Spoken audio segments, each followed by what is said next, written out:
বিধায়কদের মমতা বন্দ্যোপাধ্যায় তার বাড়িতে ডাকলেন, সেখানে তিনি প্রথমেই বলে দিলেন যে অভিষেক বন্দ্যোপাধ্যায় আসলে সবাইকে দাঁড়িয়ে সম্বর্ধনা দিতে হবে।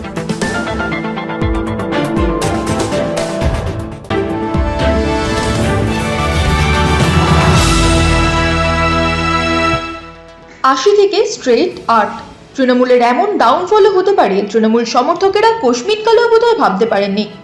কিন্তু কি এমন হলো 2021-এর 213 আসন থেকে 26-এর নির্বাচনে মাত্র 80টি আসন? তাহলে দলের অন্দরেই কি খুঁজছিল? ট্রু নিউজ বাংলার হক কথা এপিসোডে তা খোলসা করলেন বিশিষ্ট রাজনৈতিক বিশ্লেষক রবীন্দ্রনাথ ভট্টাচার্য। গত 4 মে ভোটের রেজাল্টের পর আমরা দেখেছি টিএমসি দলটা কিভাবে ধীরে ধীরে টুকরো টুকরো হয়ে ভেঙে যাচ্ছে। টিএমসি যে ভেঙে পড়ছে তার 10টি কারণ আপনি ব্যাখ্যা করবেন আমাদের। প্রথম হলো মমতার অভিষেককে পৃষ্ঠপোষকতা করা এবং অন্যান্য নেতাদের উপেক্ষা করা, যা ঈর্ষা আর অসন্তোষের একটা বড় কারণ। হ্যাঁ, সেটা তো প্রথম আমরা দেখলাম হারের পরের যে সভা, বিধায়কদের মমতা বন্দ্যোপাধ্যায় তার বাড়িতে ডাকলেন, সেখানে তিনি প্রথমেই বলে দিলেন যে অভিষেক বন্দ্যোপাধ্যায় আসলে সবাইকে দাঁড়িয়ে সম্বর্ধনা দিতে হবে। একটা হারের পরে একটা সভা হচ্ছে, সেখানে যদি এইরকম অভিষেকের পৃষ্ঠপোষকতা করা হয়, এবং যার সত্যি কথা বলতে কি কোনো ক্যারিজমা নেই। মমতা বন্দ্যোপাধ্যায়ের 3 দশকের ক্যারিজমা, 90 সাল থেকে তিনি 90 সালে মার খেয়েছেন, 93 সালে তার দলের তখন যুব কংগ্রেস করছেন, 13 জন মারা গেছে, 98 সালে দল তৈরি করেছেন, 2011 সালে গিয়ে ক্ষমতায় এসছেন। সুতরাং এই দীর্ঘ সময় তিনি বিরোধী রাজনীতি করেছেন, রাস্তায় রাজনীতি করেছেন, মাঠে রাজনীতি করেছেন। অভিষেক বন্দ্যোপাধ্যায় সেরকম কিছু রাজনীতির কোনো অভিজ্ঞতাই নেই, অথচ তিনি তাকে সবাইকে মেনে চলতে হবে।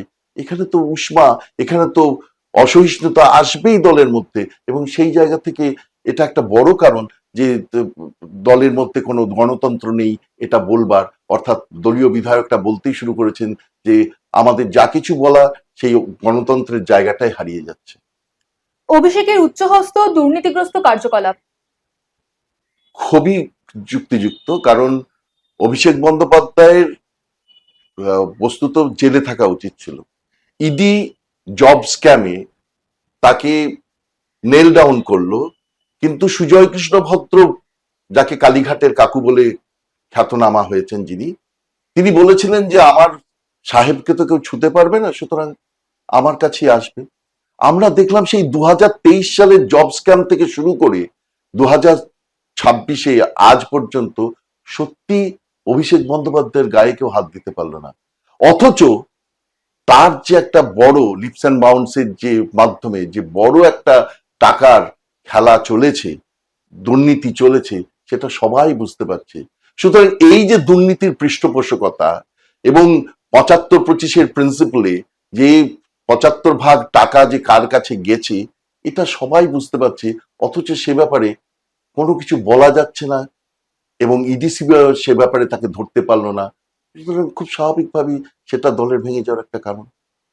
টিএমসি বিধায়কদের প্রভাবিত করার ক্ষেত্রে বিজেপির আর্থিক শক্তি আর টিএমসি বিধায়কদের বিরুদ্ধে তদন্তের হুমকি।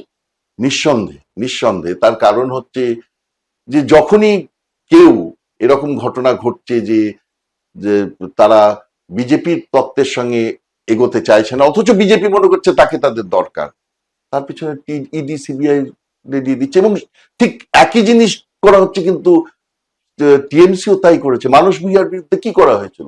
তার বিরুদ্ধে খুনের কেস দিয়ে দেওয়া হলো।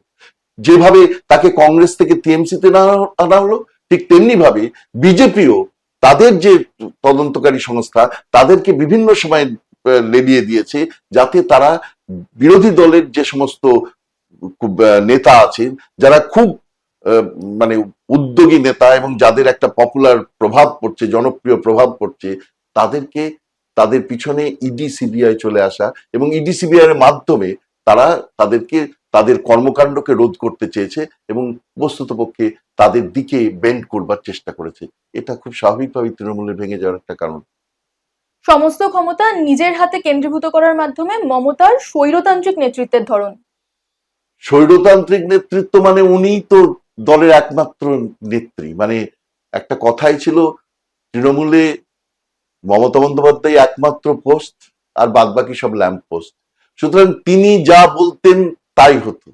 অর্থাৎ তার ক্যারিজমাকে তিনি এমন ভাবে ব্যবহার করেছেন, সমস্ত দুর্নীতিগ্রস্তদের পিছনে দাঁড়িয়েছেন, অথচ তার বিরুদ্ধে কেউ মুখও তোলেনি, কারণ জানতো যে যদি কেউ কথা বলতে যায় তাকে বের করে দেওয়া হবে, এবং তারাও নিজেরা সুবিধাগ্রস্ত হয়ে গেছে। সুতরাং ব্যাপারটা হয়েছে আলটিমেট যে জায়গায় গিয়ে দাঁড়িয়েছে যে মমতা বন্দ্যোপাধ্যায় একজন স্বৈরতান্ত্রিক নেত্রী হিসেবে প্রতিপন্ন হয়েছেন সাধারণ জনমানুষে, অর্থাৎ তার বিরুদ্ধে কেউ কোনো কথা বলে না। তার একটা ক্যারিজমা নিঃসন্দেহে ছিল, কিন্তু সেই ক্যারিজমাকে তিনি গণতান্ত্রিক নেতৃত্বের চর্চা না করে সেটা একটা স্বৈরতন্ত্রের জায়গায় নিয়ে গেছেন। তিনি যা বলবেন সেটাই শেষ কথা তার দলে এবং সমস্ত প্রতিষ্ঠানগুলোতে, অর্থাৎ বিধানসভা, লোকসভা, রাজ্যসভা সমস্ত প্রতিষ্ঠানগুলোতে। মমতার রাজনীতিকে কন্ট্রোল করার প্রতি মুসলিম সমাজের মোহভঙ্গ। মুসলমান সমাজের মোহভঙ্গ নিঃসন্দেহে একটা কারণ, কারণ মুসলমান সমাজের সম্পর্কে উনি যে ধরনের কমেন্ট গুলো করছিলেন তাতে মুসলমান সমাজও খুব যে খুশি হচ্ছে তা নয়। উনি নির্বাচনের ময়দানে দাঁড়িয়ে এবার বললেন যে এমন একটা যদি আমি যদি ছেড়ে দিই না, সেই দিন যদি আসে তাহলে 1 সেকেন্ড লাগবে একটা দল জোটবদ্ধ হয়ে যদি সব দলের সমস্ত মানুষের সঙ্গে বিরুদ্ধে দাঁড়ায়, তারা কি অবস্থা হবে সেটা তখন বুঝতে পারবে। এই জাতীয় কথা। এই কথাতে কি মুসলিম সমাজ খুব খুশি হবে? যারা আমাদের মুসলিম সহনাগরিক, আমাদের যারা ছাত্র ছাত্রী, তারা কি খুব খুশি হবে? তারা কি আমাদের মেরে ফেলতে চায়? কিন্তু মমতা বন্দ্যোপাধ্যায় এটা ভয় দেখালেন এবং মনে করলেন উনার কথাতে মুসলমান সম্প্রদায় খুশি হবে, কিন্তু বস্তুতপক্ষে তার ক্ষতিগ্রস্ত হলো মুসলিম যে ভোট সেটা। এইরকম শুধু এক নয়, তিনি মনে করেছেন ওই 3,000 টাকা করে ইমাম ভাতা আর মুয়াজ্জেম ভাতা 2,000 টাকা করে দিয়ে তিনি মুসলমান সমাজের সমস্ত ভোটকেই তিনি কিনে নিতে পারবেন। কিন্তু এর বাইরেও তো বিরাট মুসলমান সম্প্রদায় আছেন। সাচার কমিটি দেখিয়েছিল যে প্রত্যেক পদে পদে মুসলমানরা কতদূর শিক্ষা স্বাস্থ্যে বঞ্চিত হয়ে আছে। কি করেছেন? তাদের কিছু করেছেন? সুতরাং ওই নওশাদ সিদ্দিকে যে বলেছিল মারছে মুসলমান মরছে মুসলমান, মমতা বন্দ্যোপাধ্যায় মুসলমানদের সেই জায়গায় রেখে দিয়েছিলেন, ফলত মুসলমানদের মোহভঙ্গ হচ্ছিল। এবং যখন নওশাদ সিদ্দিকের মতো লোকেরা বোঝাতে শুরু করলো যে আসলে মারছে মুসলমান মরছে মুসলমান এই জায়গাতে তৃণমূল নিয়ে গেছে, তখন তারা সেই মোহভঙ্গের থেকে তৃণমূলের থেকে দূরে সরে যেতে চাইলো। পঞ্চায়েত আর কাউন্সিলর স্তরে টিএমসির ব্যাপক তৃণমূল স্তরে দুর্নীতি। ব্যাপক দুর্নীতি। প্রত্যেকটি পঞ্চায়েতের যারা প্রধান বা অন্য সচিব ইত্যাদি পদে রয়েছেন, পঞ্চায়েত, গ্রাম পঞ্চায়েত, পঞ্চায়েত সমিতি, জেলা পরিষদ, সর্বস্তরে রিক্সাওয়ালা একটা বিরাট বাড়ি হাঁকিয়ে বসেছেন, প্রাসাদোপম। মানে 2 দিন আগে 5 বছর আগে যে খেতে পেত না, সেই রকম লোকের যদি গ্রামের মধ্যে একটা অট্টালিকা প্রাসাদ হয়ে যায়, তাহলে তখন মানুষের মনে হয় আমাদের দোষটা কোথায় এবং কি কারণে এই রকম একজন লোককে, অযোগ্য লোক, মানে তার এই রকম টাকা থাকার কথা নয়, অথচ সে এই পরিমাণ টাকা পেয়ে গেল, এটা কেন হলো? এই জায়গা থেকে তো তার মানুষের মোহভঙ্গ এই দুর্নীতি প্রশ্নে বারবার হয়েছে। এবং এটা তো একটা সবচেয়ে বড় কারণগুলোর মধ্যে একটা, যে গোটা রাজ্য জুড়ে পঞ্চায়েত স্তরে লুট লুট এবং লুট। হার্ডকোর রাজনৈতিক নেতাদেরকে সরিয়ে রেখে চলচ্চিত্র, সঙ্গীত এবং বিভিন্ন স্তরে অরাজনৈতিক ব্যক্তিত্বদের অগ্রাধিকার দেওয়া। মমতা বন্দ্যোপাধ্যায় মনে করতেন যে এদেরকে দিয়ে উনি যা খুশি করতে পারেন, অর্থাৎ এরা রাজনীতি বোঝেন না, রাজনীতির হার্ডকোর লোকেরা আসলে তাদের কিছু মতামত থাকবেন যে মতামতকে মানুষকে মেনে চলতে হবে, বা তারা জনপ্রিয় হয়ে যাবেন।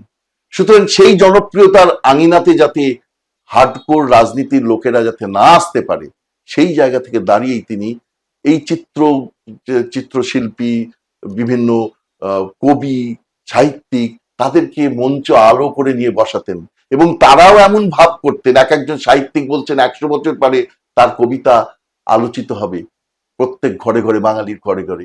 এসব কি মানুষ মেনে নেয় নাকি? যে যার কোনো রাজনীতিতে ভিত নেই, অথচ রাজনীতির আঙিনায় সে লাঙল চষে বেড়াচ্ছে, তাকে মানুষ মেনে নেয় না। এটা মমতা বন্দ্যোপাধ্যায় বুঝতে ভুল করেছিলেন। এটা একটা বিরাট ক্ষতি করেছে তার দলে। আইপ্যাকের সঙ্গে টিএমসির অভ্যন্তরীণ সাংগঠনিক দ্বন্দ্ব।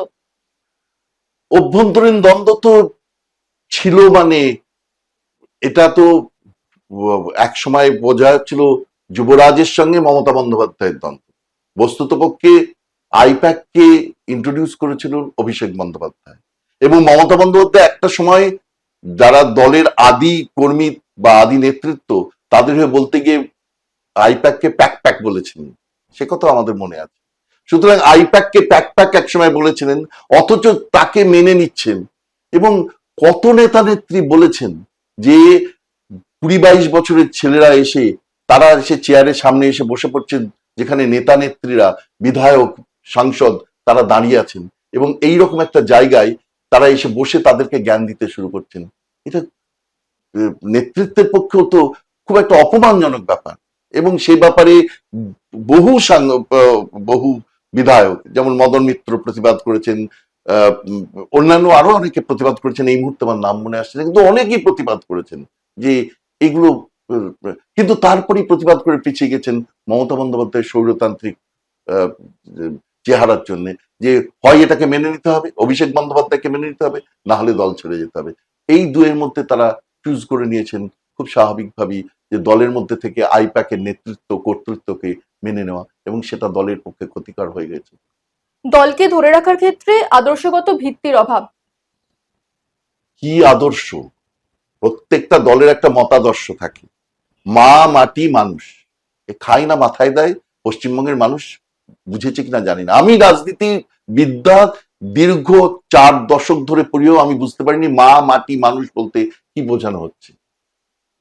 বিরোধীরা বলেছে এটা যাত্রাপালার কথা, কিন্তু প্রত্যেকটা দলের একটা মতাদর্শ থাকা দরকার। যদি মতাদর্শ না থাকে তাহলে দলটা কিন্তু শুধু দুর্নীতি বা শুধু ক্যারিজমা এর উপর দাঁড়িয়ে থাকে, এবং যখনই ক্যারিজমা ভাঙতে শুরু করে, দুর্নীতির লোকের চোখের সামনে এমন একটা জায়গায় প্রকট হয়ে ওঠে, তখন দলটাও চুরচুর হয়ে ভেঙে যায়। আজকে যে অবস্থা মমতা বন্দ্যোপাধ্যায় এবং টিএমসির হচ্ছে, সেই জায়গায় গিয়ে দাঁড়িয়ে গেল শুধুমাত্র মতাদর্শের অভাব, যেটা বিজেপির আছে, যেটা সিপিএম এর আছে, যেটা কংগ্রেসের আছে, সেটা টিএমসির নেই। সুতরাং তারা চুরচুর হয়ে ভাঙবার পথে এই মতাদর্শহীনতার জন্য। অমিত শাহের বিরুদ্ধে লড়াই করাই মমতার সবচেয়ে বড় ভুল। সবচেয়ে বড় ভুল কিনা জানি না, তবে অমিত শাহের বিরুদ্ধে লড়াই করার তো একটা ভুল বটেই, কারণ একটা সেটিং এ চলছিল। সবাই জানে যে পশ্চিমবঙ্গে একটা সেটিং হচ্ছিল, ইডি সিবিআই বস্তা বস্তা এভিডেন্স সংগ্রহ করেও তারা কিন্তু টিএমসির গায়ে কোনোভাবে হাত দিচ্ছিল না। অর্থাৎ এতদিন আমি বারবারই বলছি, অভিষেক বন্দ্যোপাধ্যায় জেলে থাকার কথা ছিল, বড় বড় নেতা নেত্রীদের ইডি ধরে রাখার কথা ছিল, এতগুলো কেস হলো, সিবিআই করলো, ইডি করলো, আরজি করের মতো অত মারাত্মক একটা কেস হলো, সব জায়গায় সিবিআই ইডি মুখ গুজে বসে থাকলো কেন? তার কারণ কোনো একটা জায়গায় কেউ একটা আটকিয়ে দিচ্ছিল। যখনই বিরোধিতাটা প্রকট হয়ে গেল এবং অমিত শাহর বিরুদ্ধে প্রকট হয়ে গেল, এবং অমিত শাহ যখন নেতৃত্ব, কেন্দ্রীয় প্রশাসনিক নেতৃত্বের হাল ধরে আছেন, সেই লোকের বিরুদ্ধে যদি বিরোধিতা করতে শুরু করলো, তখন অমিত শাহ গোটা রাশটা ছেড়ে দিলেন যে তাদের বিরুদ্ধে যা কিছু করার, যে সমস্ত বিষয়গুলো করার সেগুলো করা হোক। এবং খুব স্বাভাবিকভাবে সেটা তো মমতা বন্দ্যোপাধ্যায়ের একটা ভুল নিঃসন্দেহে হয়েছে। এটা কাট করে দাও। নেক্সট করে দিও।